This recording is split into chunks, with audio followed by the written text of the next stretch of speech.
Hi, this is Billy Core, Carolina Circle City. This is my first real video of 2012. Today is Thursday, January 5th, 2012.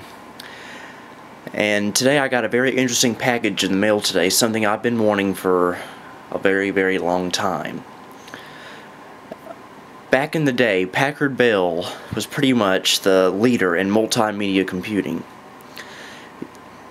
Whereas most computers would just come with a few multimedia options, well, Packard Bell on select systems took it to a whole new level with the Fast Media Remote. Now, what the Fast Media Remote does was pretty much a primitive version of what this is, the Windows Media Center Remote, which is pretty much standard nowadays. But back then, there really wasn't much of an option in the 90s for computer remote controls, but Packard Bell had one. Now, unfortunately, our Legend 822 CDTW from my childhood did not come with one. I'm kind of surprised it didn't, but it just didn't. But I found one on eBay for a good price last week, paid about $10 for it, and if you want one, sign on to eBay, look for it, because there are a bunch more available for the same price. So without further ado, let's take a look at the Fast Media Remote. Okay, here is the Fast Media Remote. It comes in two parts.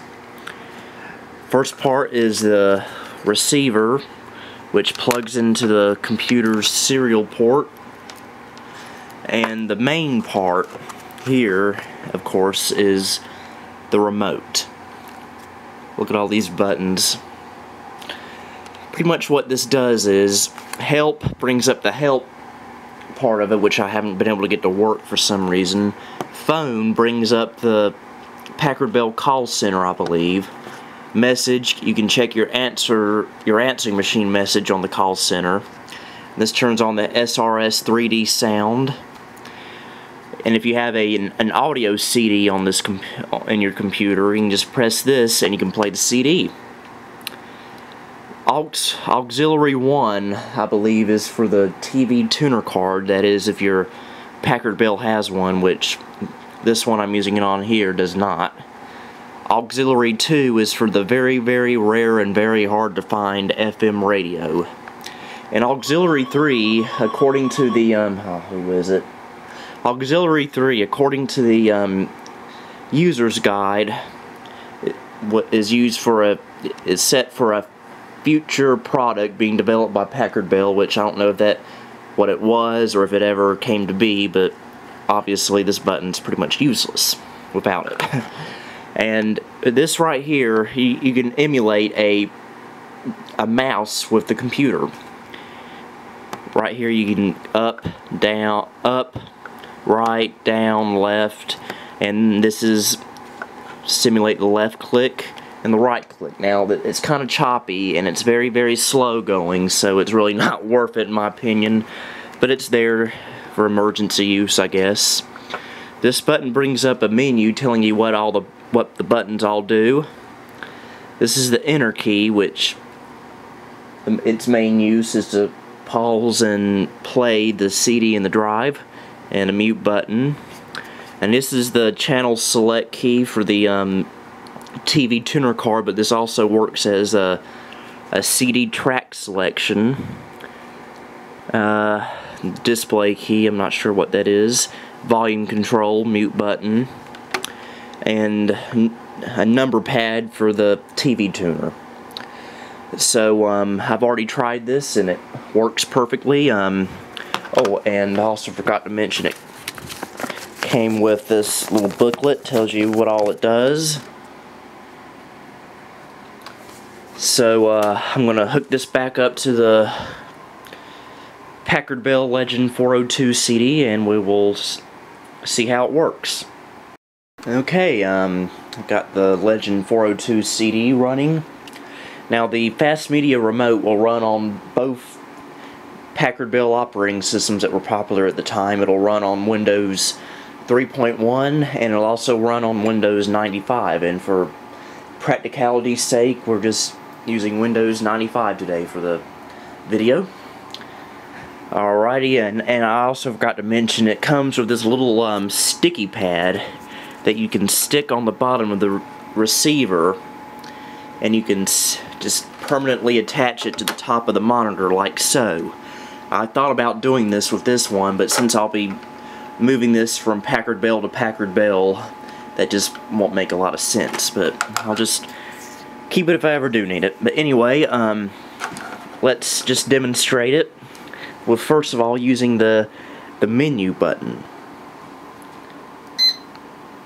I also forgot to mention that for whatever reason my space heater right here is on the same frequency as this, so whatever this does, this will do. So let me just there we go, unplug that so it doesn't cause any trouble. But let's just do something simple here by adjusting the volume. See right there? It'll show you a little volume display on the monitor.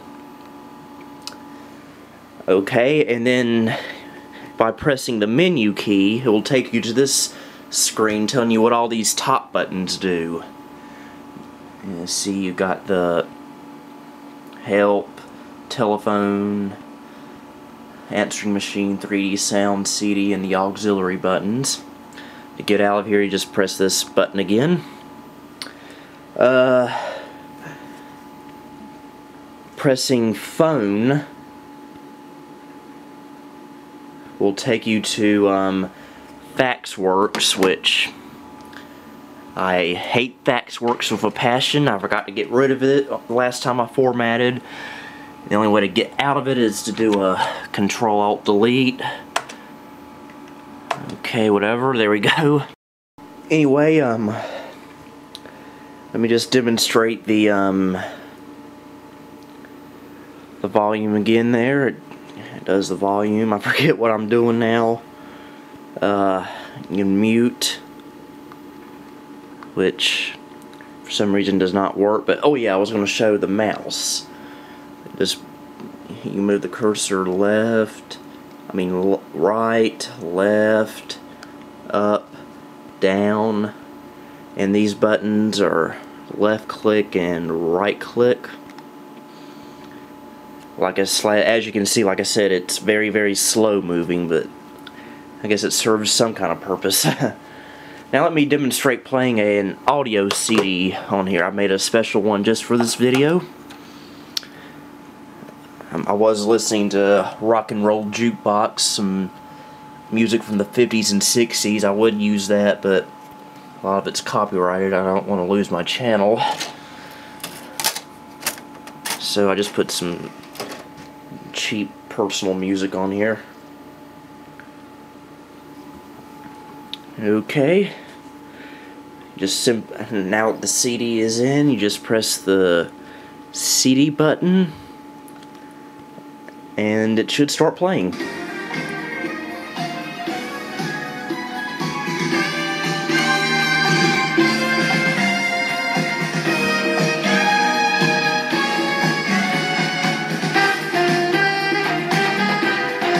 And yes, that is the theme song from Wheel of Fortune from the early 90s. What can I say? I like game shows.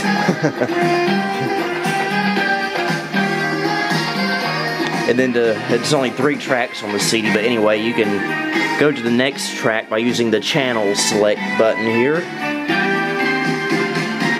It will show you on the top right there what song it is. This one's a funny little song.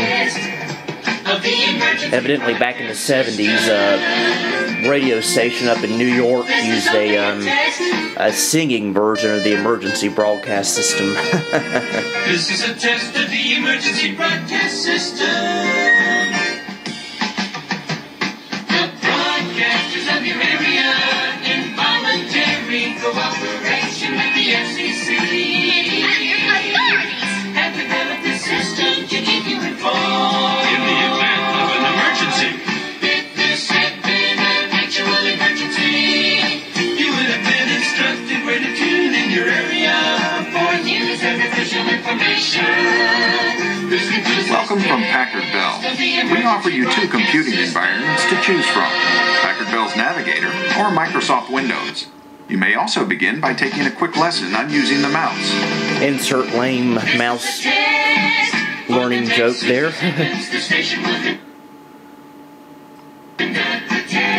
Still getting the hang of this here. I'm not sure if quiet. I'm not sure if anything unique can be done with Navigator on here, other than just moving around.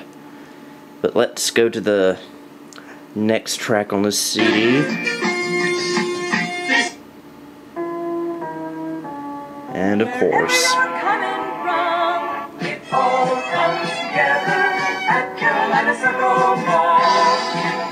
Carolina Circle Mall and Packard Bell, two nostalgic icons that you can't go wrong with together. Wherever you're coming from, it all comes together at Carolina Circle Mall. Alright, let's just use the actual mouse from now on. There's enough of that.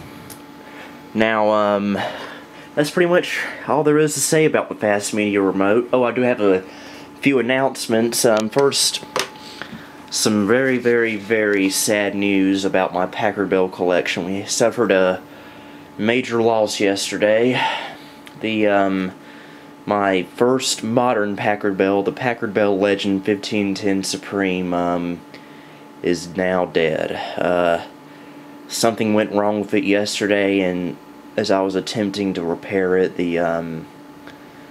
I pretty much destroyed the CPU socket on it, and so now it's dead. But I might have another Packard Bell coming into the fleet soon. We'll just see what happens. But there is some good news. Saturday night on New Year's Eve, I did do a video of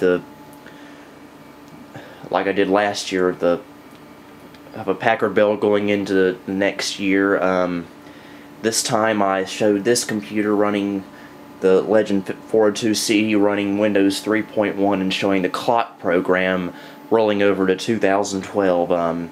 That'll be coming soon. I just got to get the audio together and get it edited, and then we'll see what happens. So for now, if you want a Packard Bell Fast Media Remote, I'll post a link in the description where you can buy one. And we'll see you later. This is Billy Core signing off.